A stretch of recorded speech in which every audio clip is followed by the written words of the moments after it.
cuando... Vale. No importa que se quite la mascarilla, ¿no? No hay problema. El público así tiene que quedarse con la mascarilla durante todo el tiempo, pero ustedes pueden quitárselo para Entonces no la quitamos. Bueno, buenas tardes a todos. Estamos aquí para la presentación de la historia de Pájaro y el niño que no crecía.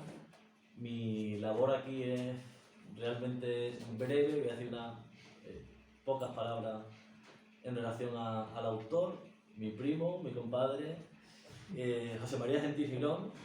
Voy a decir algunos datos objetivos que no deben pasar inadvertidos ante su primera novela. Nacido en Sevilla el 10 de agosto de 1981, con gran parte de su infancia disfrutada en Higuera de la Sierra y Almonaster la Real, que creo que están bastante bien reflejados en el libro. Ha vivido en Madrid, en el puerto de Santa María y en Palma de Mallorca, donde reside.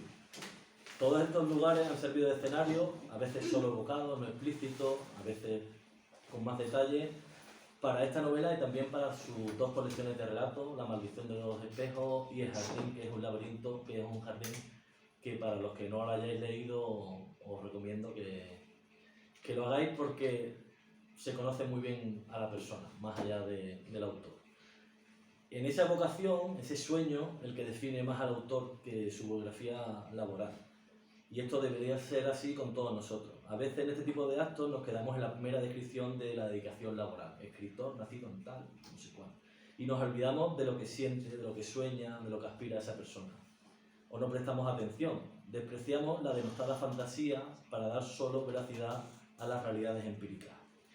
José María ha trabajado de consultor, como el protagonista del libro, de inspector de Hacienda, de docente en el ámbito tributario, pero el que haya echado una ojeada a las redes sociales habrá advertido que se siente sobre todo pescador, navegante, lector y escritor. Es una persona que podría vivir de lo que cultiva y lo que caza con sus propias manos, pero también ha sido, soñado o aspirado otras muchas cosas. Fue un torero en ciernes, apodado el niño de la huerta, improvisador musical con un teclado en las manos en composiciones tan infantiles como Sueños o Sentimientos, en la banda de Postín, Picarones del Chapú, máster en juegos de rol, director artístico, pregonero, poeta, dibujante en la Asociación de Cofrades Juveniles de Sevilla, consumado defensa de derecho en equipos de fútbol sala como el Chile Fútbol Club, jugador de pádel, ciclista, hombre primitivo, capitán de barco de la Garrapatera y la Garrapatera 2 y pescador submarino con capturas de gran reconocimiento. Y podríamos seguir y seguir y seguir, pero bueno, yo creo que es momento de que hables tú. Te voy haciendo, si te parece, alguna pregunta. Y hay que quiera preguntar algo también del libro, lo que sea. Claro, desgraciadamente no mucha gente se lo ha leído aquí, pero... Bueno, así por darle un poco de toque más literario ante esta exposición y demás, te quería preguntar qué autores te han marcado más y qué influencias crees que se ven más palpables en tu obra. No, el otro día te lo decía, influencias, la verdad que no lo sé. Bárbara decía el otro día Murakami, y digo en plan, pues mira, la editorial habla de Murakami, pero realmente el otro día te lo decía en la entrevista y yo no... Hacía muchos años que no leía Murakami cuando escribí esta novela, ¿no? En la novela se habla de lo que siempre hablo, se habla de Borges, se habla de Bioy Casares, como también en mis cuentos siempre tengo algunas cosas de Borges y tal igual, pero realmente lo que yo quería era que fuera original, no tengo idea de que esté influido especialmente por nada, ¿sabes? Pero bueno, que puede ser cualquiera de estas cosas, ¿no? Es verdad que hay un cuento de Bioy y hay un cuento de Borges, que los dos aparecen en el libro, que son el héroe de las mujeres y Ulrica de Borges, el héroe de las mujeres de Bioy, que los cuentos son magníficos y yo los recomiendo a todos que lo busquéis y los leáis, que además esto como está totalmente descatalogado se puede encontrar por internet completo y os lo leéis en una mañana, el que tenga un ratito en el trabajo como yo y si no por la noche se puede leer en el móvil y los dos cuentos son magníficos, pero realmente los cuentos, yo voy a decir la verdad, los cuentos no han influido en la novela, sino que cuando yo ya tenía más o menos la idea de la novela dije, coño, en realidad esto es lo mismo que pasaba en El héroe de las mujeres, ¿no? O en realidad esto es muy parecido, se puede poner mucho a lo que pasaba en Ulrica, ¿no? Y por eso los meto y tal, pero realmente yo ya más influencia, la verdad que no lo sé, ¿sabes? Y los cuentos orientales, sale alguno reflejado en el libro que nos escribe, bueno, no quiero hacer mucho spoiler, pero bueno, Bueno, pues un poco uno de los Vale, personajes eso sí. se llama Lula, ¿no? Cuenta un cuento de un barco en algún atolón de las islas del Pacífico. Sí. Ahora hace poco también te he visto en Twitter publicar otra historia. Eso, lo buscas, te llega, te Pues, gusta. Esto es casualidad. O sea, yo leo muchas cosas. Y continuamente estoy leyendo cualquier cosa que me interese, ¿no? Y cayó en mis manos un libro que mi padre me regala, todo tipo de libro que piense que me va a gustar, que siempre, o sea, mi padre solamente me puede regalar libros, no tiene otra cosa que regalarme. Y me regala libros que a veces es sorprendente. El otro día me regaló cómo comprar pescado como un auténtico chef. Y digo, ¿cómo? Y lo vi en plan la lubina, el salmón, y digo, pero bueno, pues va, bueno, por suerte le dije, papá, me encanta, pero yo todo lo sé perfectamente, ¿sabes? Pero uno de los libros que fue muy sorprendente, cayó en mis manos, que luego lo recomendaba a otra gente, se llama Atlas de Islas Remotas, de Judith Shalansky, y en la parte final del libro se da el agradecimiento. Y hay un montón te cuenta un montón de historias de distintas islas y cosas que han pasado en esas islas. Todas las historias son reales. Y bueno, algunas de ellas, la verdad que dije en plan, joder, esto está muy guay. Y como la novela se escribió en el confinamiento y yo no tenía más que hacer que leer y escribir, bueno, y cortar leña y pintar las paredes y lo que fuera, pues estaba leyendo y leía cosas de esas. Y decían, como yo tenía la idea de que en el libro entraran otras historias como si fueran cuentos, ¿vale? Porque a mí, claro, yo siempre temía que en plan, me iba a cansar esto de escribir una novela, va a ser mucho tiempo y yo me voy a aburrir, siempre he escrito cuentos. Pero decían, bueno, si cada X tiempo yo escribo como si fuera un cuentecito, pues entonces me siento más cómodo, ¿no? Entonces, y estos cuentecitos me di con estas historias reales que habían ocurrido en las islas y tal, y bueno, las fui metiendo. La verdad que a mí me parece de las cosas más chulas del libro, pero al escribirlas, pero esto es de lo que suele pasar cuando tú escribes un libro, que luego a la gente le parece lo que quiere y nadie me ha hablado de ninguna de esas historias jamás. Cuando la gente que la ha leído nunca me ha dicho, oye, chulas historias, de eso nunca me han dicho nada, ¿no? Siempre dicen que es chula otra cosa que tú no habías pensado, ¿sabes? Pero bueno, eso es lo que hay. Bueno, al final todos vivimos la parte personal cuando leemos y Sí, puede ser. Cuando escuchamos una canción de, no, esto habla sobre mí, no sé, más o menos. Hablando de canciones, también salen unas cuantas en el libro, un rollo indie folk, podríamos decir un poco, entre Oakville River, The Passenger y, bueno, luego Lesbian, Los Planetas, más indie, más Sí. seca. ¿En qué medida, o sea, porque yo escribo algún relato y tal, meter las canciones en lo que vas a contar como historia no casa bien, en cambio yo en el libro veo que conecta perfectamente, es como una parte de las letras de la violencia personales. Pues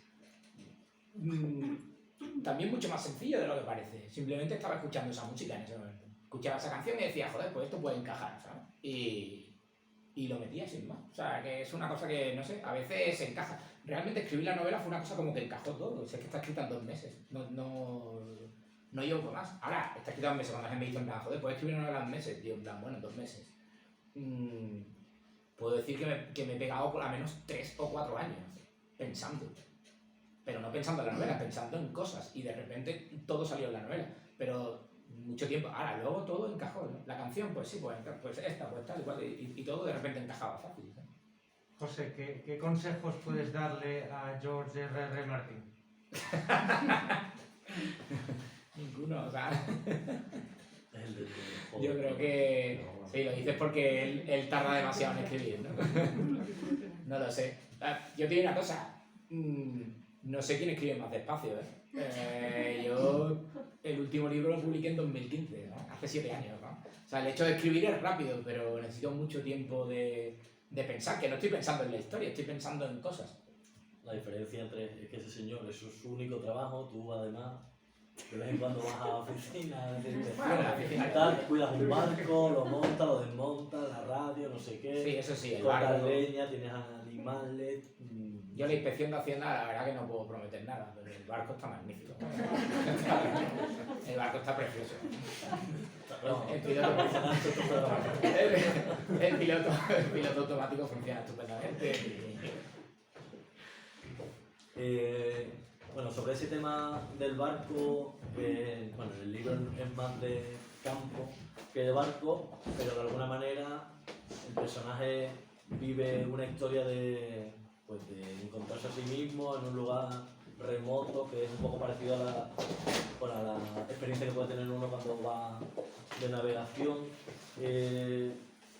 Pero que parte de, o sea, bueno, por supuesto en todos los libros hay vivencias personales, pero ¿en qué parte te sientes identificado con el personaje principal? O sea, ya, no digo que seas tú, pero si has tomado mucho de ti y parte de otro, o has intentado ser ecuánime dentro de cabe, un personaje objetivo. A ver, aquí hay una cosa que siempre suele ocurrir cuando yo escribo. A ver, yo escribo de lo que sé. Yo no puedo escribir sobre, no sé, como un vestuario de primera división, porque nunca está. Entonces, al final siempre acabo escribiendo de las cosas de la sierra, de las cosas del campo y tal y cual, porque es lo que me resulta más cómodo, ¿no? Pero no estoy escribiendo de mí. O sea, siempre digo, cuando la gente me pregunta por los cuentos y tal, pero esto es porque, o esto significa que, no, esto no significa nada, ¿no? O sea, esto no es nada, esto es pura ficción y ya está, ¿no? Y bueno, el personaje, quizás sí yo diría que hay una cosa que tiene de mí, o que más o menos que es fácil de reconocer mío, que para mí fue fácil de tratar de expresar eso, que es esa insatisfacción por tratar que bueno, lo mismo que yo he hecho un poco en la vida, que Sandra me echa la bronca porque dice en plan, pero sí, que lo tuyo es muy fácil, tú vives en la ciudad, digo, bueno, vale, sí, pero que yo tengo la idea de vivir más y más y más, entre comillas, y más, y hasta donde se pueda llegar es a salvajado, completamente, ¿sabes? Efectivamente, ¿sabes? Y todo lo que, yo qué sé, ya puede ser tener el huerto, matar todos los animales y pescar y tener placas solares en el barco y vivir al margen de todo cada vez más. Bueno, pues eso es un poco lo que sí que el personaje va buscando, ¿sabes? La sensación de que, aunque luego, pues bueno, la novela va de otra cosa y él y se verá que es por otras cosas, ¿no? Pero esa sensación de insatisfacción de decir, todavía esto no es suficiente, todavía quiero más, ¿no? Y es un poco, sí que bueno, gracias a Dios que yo lo veo como una virtud, mientras no te amargues, ¿sabes? Es una cosa que creo que tengo, ¿sabes? Y que he intentado que apareciera en este personaje, ¿no? Y bueno, como dices, el personaje, la historia va hacia otras cosas, no vamos a hacer spoiler, pero el mundo del sueño, de la fantasía, se entremezcla, bueno, desde el principio va apareciendo, ¿no? Cada vez se va intensificando la novela. ¿En qué medida crees que la novela de hoy día, te lo preguntaba el otro día, pero bueno, por otro foro, está más influenciada porque las realidades personales de historias que sean muy reales son las que triunfan más, y en cambio, si, salvo autores puntuales, el mundo del sueño y eso está un poco más denostado? Bueno, esa es mi sensación, pero No lo sé, sí puede ser, la verdad. Verdaderamente, yo no le puedo dar respuesta. No sé. Si a alguien aquí se le ocurre el porqué, no sé. Por el momento político, por la guerra de Putin, por la guerra ilegal de Putin, no lo sé. Realmente veo que tú miras en determinados foros y hay como un público amplísimo de fantasía pura y dura. Que llega a un punto de ridícula incluso. sí, son dos mundos Gente, muy... efectivamente. O sea, está George R.R. Martin, que decía... Bueno, y George R.R. Martin, magnífico, lo malo son los imitadores, ¿sabes? Claro. Y es que empiezas a ver gente escribiendo unas cosas ridículas, ¿no? Y eso, hay por un lado muchísimo, que yo veo que eso tiene un público muy amplio y a la vez tiene una oferta tan amplia y al final es tan mala que se retroalimentan entre ellos y tal. Y luego, lo supuestamente serio o supuestamente bueno tiende a un realismo como, no sé, parece que estamos volviendo a Camilo José Cela, ¿no? En algunas cosas, ¿no? Yo te voy a decir una cosa, es que voy a decir una opinión polémica, o sea, es que yo creo que en general en España es que siempre se ha escrito muy mal, ¿sabes? Esa es mi idea, ¿sabes? Y tendemos a considerar, bueno, cosas que son simplemente aburridas, en muchas cosas, ¿eh? Vamos, yo ya te digo, aquí se cita mucho a Bioy Casares y a Borges porque, vale, pero no causa polémica y el que quiera que diga lo que piense. Porque yo creo que es que los años 70 en Sudamérica se escribía 200.000 veces mejor que en España, ¿no? Y no existían autores de ese nivel en España, pero ni de coña, ¿no? Pero ni de coña, ¿no? Y allí había, pero a punta pala, ¿no? Sí, sí, tenemos Vargas Llosa, García Márquez. Claro, claro, es que aquí no se escribía tan bien. No se escribía tan bien. Aquí simplemente se escribía aburrido y punto. A ver quién se lee ahora la colmena, ¿no? O algo de Menéndez Pidal. Vamos, cuéntamelo. Veraneaba en San Rafael. El campo, como vuelta a las raíces y huida de la ciudad, que es algo que hemos vivido ahora con la pandemia, mucha gente. ¿Crees que es un movimiento de búsqueda del campo que va a ir más allá de esta pandemia? Que las ciudades nos ahogan y que la gente lo buscará. Ahí estoy, ¿eh? O sea, pienso que sí, que puede haber gente que tienda un poco a eso, pero luego llega al campo y no les gusta el campo de verdad, ¿no? O sea, lo que quieren es ciudades en pequeñito y que suenen los pajaritos, que no suenan, porque en el campo lo que suenan son las motosierras y los tractores, que eso es una cosa que la gente no lo entiende, ¿no? O sea, yo recuerdo cuando vivía en el campo y venía alguien un fin de semana y me decían, en plan, joder, que hay mucho ruido, ¿sabes? Que suena la campana de la iglesia y la motosierra y el tractor, no sé qué. Y yo, hombre, claro, pues ¿qué esperaba, sabes? Que la gente tendrá que trabajar. y luego los gallos y tal, ¿no? Y hay gente que no acaba de ver exactamente, ¿no? Lo que es el campo.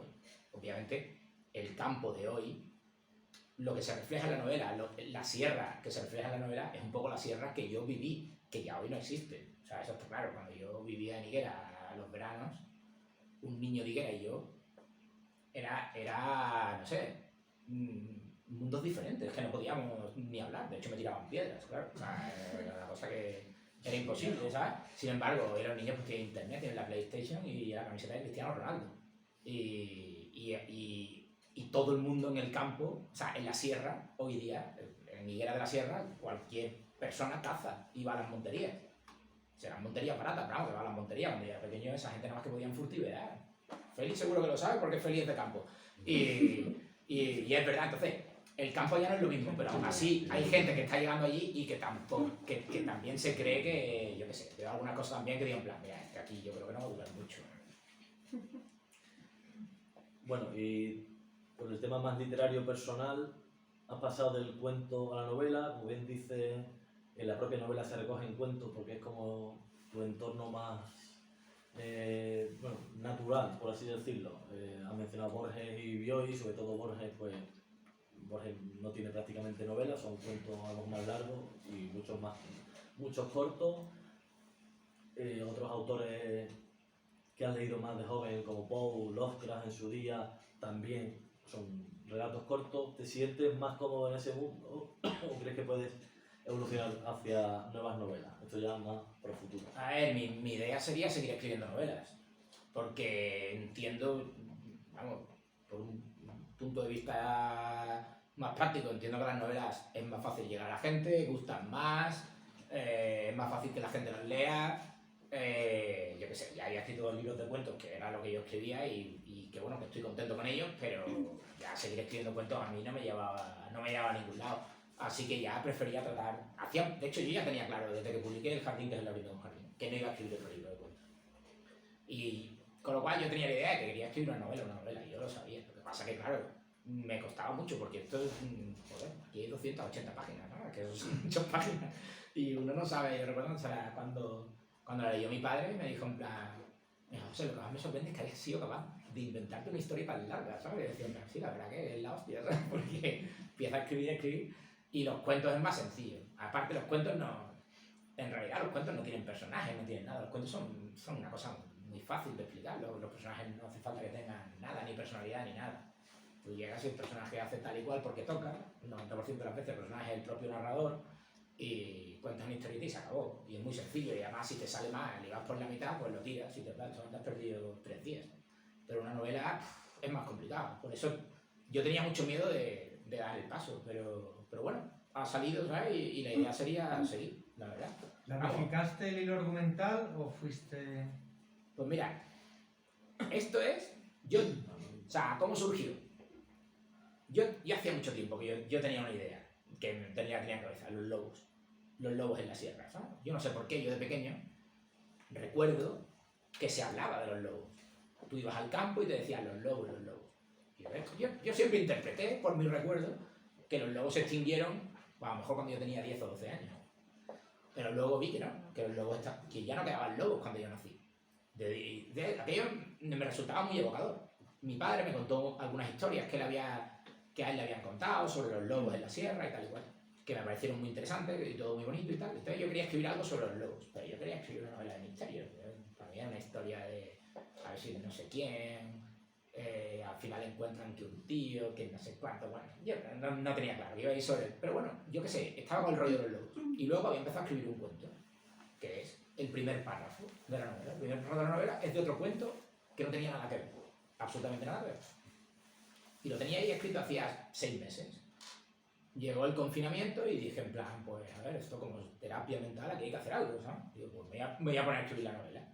Y digo en plan, que sea algo como lo que a mí me gusta escribir, que si fuera como un cuento, que tenga que ver con los lobos y coño, pues ya voy a aprovechar este párrafo, que no tiene nada que ver con la novela realmente. Y por ahí empecé. Y realmente cuando acabé la primera parte, fue cuando me di cuenta de cuál iba a ser el argumento. Pero hasta que no acabé la primera parte, realmente no lo sabía. Eso está bueno. O sea, que te sorprenda el propio... Sí, además, la propia redacción. a veces es que es como... Me costaba... Bueno, a partir de la segunda parte, pues ya conseguí determinadas técnicas literarias, ¿no? Que tampoco voy a contar aquí, para poder avanzar en la historia, que si no me cansaba de... Pues ahora pasa esto, ahora pasa lo otro. Me cansaba un poco de escribir eso, ¿no? Pues entonces, aquello ya me permitió pues tirar un poco más para adelante, ¿no? Bueno, yo ya más o menos todo lo que quería preguntar. Pues nada, ahora sería el momento de firmar libros, pero claro, como no hay... Bueno, voy a firmar uno, que es de Mónica. Que, bueno, Yo tengo una pregunta, ¿eh? Sí, por favor. Dime. Ahora estabas comentando que el libro pues va Bueno, y qué bonita es la portada, que eso no lo he dicho. de los lobos en la sierra, el protagonista se llama Pájaro, entonces quería saber por qué hay un pato en la... Bueno, es que podríamos hacer una encuesta a ver quién ve Vamos a qué hacerla. en la Hacemos. portada, ¿sabes? Venga, sí. Efectivamente, ¿sabes? Porque Un pato. aquí se ha visto de todo. Amanda Alcalá. Yo vi un pato, la verdad. Yo vi un Yo vi niño un pato. con pico de pato, la verdad. Yo Eso vi fue una lo que- especie de dinosaurio con pelo raro. Felipe vio un dinosaurio también. Tú también, Juanjo vio un dinosaurio, ¿verdad? ¿Tú lo has visto, Marta? Un caballo así. Un caballo. Solo vio mi madre. Yo creo que el caballo no lo he visto en la vida. Yo veo una caballo en aquí también. Mi madre ve un caballo de juguete. ¿Los niños? Sí, demasiado. Lo ves, lo ves. El niño sí. A ver, no abstracto, no está definido. Es un tío. A ver, Esta es la cabeza, la cara, esto es un brazo. un cuerpo de hombre, ¿no? Con una cabeza. Con cabeza de pato. Tienes una. O sea, los cuentos anteriores que escribiste entraban un poco más en fantasía, ¿no? En el mundo de. Y o sea, este tiene más toques de novela más cercana, digamos, a la realidad que conocemos. Bueno, ya lo verás. Te vas, o sea, ¿crees que el estilo va evolucionando hacia no solo en cuento de novela, sino también en el género literario? ¿O? No, yo creo que no. Yo pienso que esta novela es lo mismo que los cuentos.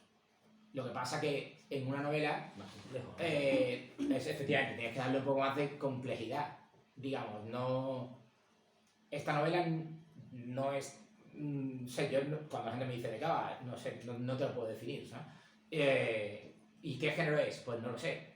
No es una novela de fantasía, pero hay fantasía, sí. O sea, mi idea era algo que empezara siendo realista y acabara siendo fantástico. Eso es lo que yo quería hacer, ¿sabes? Y eso más o menos es la idea, ¿sabes? Tiene un toque muy actual, o sea que no es... Se nota que Sí. no ha podido ser escrito en otro momento que ahora, o sea, sin duda. No solo Bueno, por la antes referencia, sino- no hay mascarillas en la novela, pero bueno. No ha leído, pero un par de preguntas. ¿El título cuándo llega? ¿Llega al principio, al Justo final? estaba pensando en el Pues el título yo creo que llegaría también como al final de la primera parte, más o menos, ¿sabes? Empecé a escribir sin título, cosa que normalmente no hago, en los cuentos y eso no lo hago normalmente, pero yo qué sé, yo quería muchas cosas que fueran originales, ¿sabes? Pájaro, ¿por qué? Pues el protagonista se llama Pájaro, punto, y no tiene otro nombre, ¿sabes?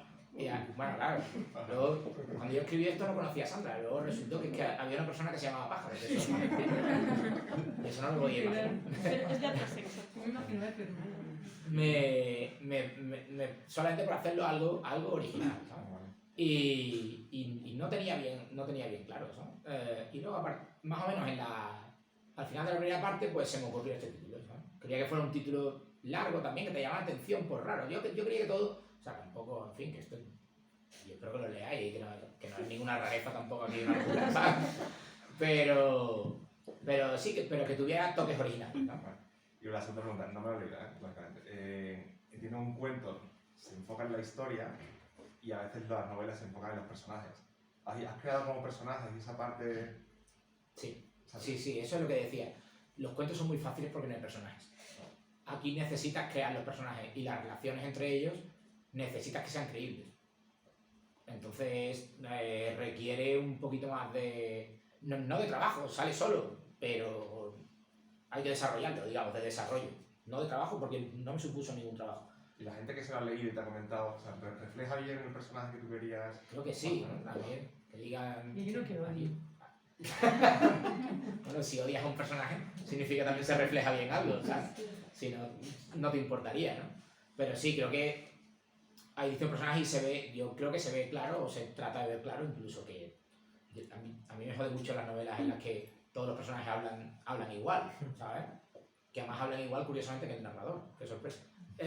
Pues intento trabajar eso, ¿sabes? Es decir, Eso está logrado. sí, O sea, la diferencia de narración entre Pájaro y el niño que no crecía, pues ya, bueno, es distinto. Claro, a ver, esa es la idea. Las personas hablamos diferente, entonces tienes que hablar diferente, ¿sabes? Si cuando surge, esto yo recuerdo que vi una novela en que surgió una expresión que se llamaba oscuro, o sea, que decían oscuro como boca de lobo, ¿sabes? Que es, a ver, vale, sí, una expresión que alguna vez la lees, pero yo nunca me la ha dicho a mí nadie, ¿sabes? Esto está oscuro como boca de lobo, no me jodes. Pues resulta que, coño, aparece, de repente lo dice un personaje, y bueno, te puede chocar un poco, ¿no? Que un personaje habla así, ¿no? Pero se te queda ahí. 150 páginas después lo dice otro personaje y dice, hey, esto lo dijo otro antes, ¿sabes? Claro, eso te choca mucho, ¿no? Pues sí, pero yo creo que a mí tampoco no hay 100 personajes, ¿no? Entonces me resultó relativamente fácil, pensando un poco en cómo se puede... Si tú te pones un poco en la cabeza del personaje cuando él habla, esto sale de forma relativamente sencilla, o por lo menos me salió esta vez, yo no lo sé, que solamente he escrito una novela, así que...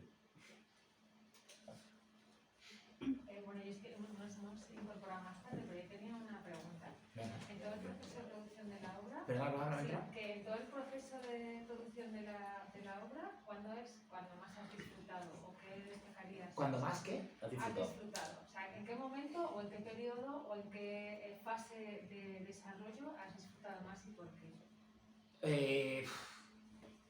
Yo diría dos. Es puramente personal, ¿eh? La primera, al acabar la primera parte, Ya. porque me di cuenta que aquello iba para adelante. Porque, no sé, llevaría a lo mejor 10 días escribiendo, 15 días escribiendo y me di cuenta que eso ya tenía, o sea, que aquello ya era imparable. Me parecía que la novela le iba a acabar, cosa que nunca había conseguido en mi vida. Y el otro momento, acabar el final del todo. Un final que yo ya tenía pensado desde la primera parte. Ya tenía la idea de llegar a aquello y el ser capaz de llegar. A ver, fueron dos momentos tampoco exactamente de disfrute creativo, sino más de subidón personal, casi te digo, ¿sabes? Y de subidón personal grande, ¿sabes? Y de disfrute creativo, no sé, uno va escribiendo y no sabe, uno lo dice en plan, bueno, esto me ha salido bien, esto mal. Hay unos momentos que son los pequeños cuentos que hay dentro de la historia que a mí me suponían un gran disfrute porque me quitaba la tensión de tener que seguir con la historia y decía en plan, ahora voy a escribir un cuento, ¿sabes? Y mañana no tengo nada que escribir de esto, ahora voy a escribir un cuento, que no tiene nada que ver, que lo van a contar los personajes. Entonces yo disfruto de contar un cuento. Entonces eso también me daba mucha libertad para escribir como yo quería, para cambiar la forma de expresión, para cambiar el escenario, todo, y eso también resultaba muy agradable, ¿sabes? No sé ya qué más decir de esto. No, eso- Cuando lo leamos, eso le da un toque Sí, de- sí, sí. Quiero contar cosas y que dé a la gente ganas de leerlo, pero tampoco hacer ningún spoiler, ¿sabes? A ver, yo creo que la novela está muy bien. Pero... Pues ahora la gente que la leyó le gusta. ¿Y cuánto tiempo dedicas después de escribir a editar y a corregir? y a Eso es lo ordenar? peor de todo. Lo peor para mí, y yo creo que esto coincido con la gente que habla o que escribe, lo peor es corregir. Corregir es infernal. Llega un punto en que ya le cogen manía y ahí odio a los personajes y a las frases y a todo. Y yo qué sé, tienes que corregirlo y corregirlo y corregirlo y ya no sé cuántas veces me habré vuelto a leer la novela, 15 o 20 veces, y ya llega un punto que estoy harto, sobre todo ciertas partes, porque claro, hay partes, las que son más importantes emocionalmente, que me puede gustar leerlas, pero luego hay otras que solamente, en fin, que lo que te llevan es en la historia y ya estoy ya harto de leer lo mismo y tal, ¿sabes? Y así que, fíjate, pues si lo escribí en 2 meses y pues prácticamente estamos 1 año y 8 meses después, ¿sabes? Que ha habido mucho trabajo de sobre todo corregir, luego ya llega una propuesta editorial, corregir la calerada, corregir, en fin, sí, todo eso. Y además siempre ves fallos y decís en plan, pero ¿cómo cojones pude escribir esto? ¿No? 15 veces después. Y dices, tío, esto es lamentable. Y a mí me pasa con mis otros libros, ¿sabes? Hay veces que los leo y al contrario, hay menos veces que digo, joder, esto está muy bien. Normalmente digo, qué desastre absoluto. Pero en fin, bueno, pues nada, pues Un ratito. pues ya está. Si nadie tiene más preguntas, una pena que no podamos firmar ni que llevéis libro ni nada. Arriba el Sí, eso han librero dicho. os puede tomar nota de... Si queréis encargarlos, Encargar. por el problema y esto, os los llevan gratis y tal igual, ¿sabes? Pero bueno, si no, pues también lo podéis. En Hombre, llevan Kindle, gratis a en casa. Kindle está en Amazon o en la casa del libro, donde queráis, ¿sabes? Podéis comprar donde queráis. Pero bueno, aquí os lo podéis encargar y os lo llevan. Me dijeron que en plan, bueno, pues podemos hacer que sea personal y a todo el mundo le va a llegar dedicado, ¿no? Pero claro, la putada es que yo vivo en Mallorca, por lo cual no voy a poder venir a dedicarlos tampoco, ¿sabes? Nos invitas Pero bueno, a los que os vaya viendo, os lo podré ir dedicando, ¿no? Así que... Fírmame. ¿Eh? ¿Tanto pensaba que la gramática? Sí, eso sí. Porque con el librito ahí. Puedo, eso sí, eso no sería problema, ¿sabes? Es verdad, sí.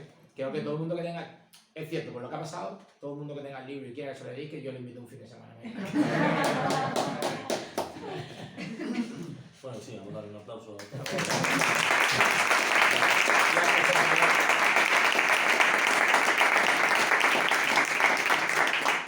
Nada, pues... Una pelota. para acabar la cerveza, Voy a por mi premio. voy a dedicar el único libro que tengo hoy para dedicar. ¿Has traído boli o no? No, No, yo sí, ¿en serio? ¿En serio que no? no, pero aquí lo tienes. No tenía. Pensaba que los abogados siempre lleváis un boli. ¿Un bolígrafo puedes dejar, por favor? No, tengo. Ah, tienes, vale.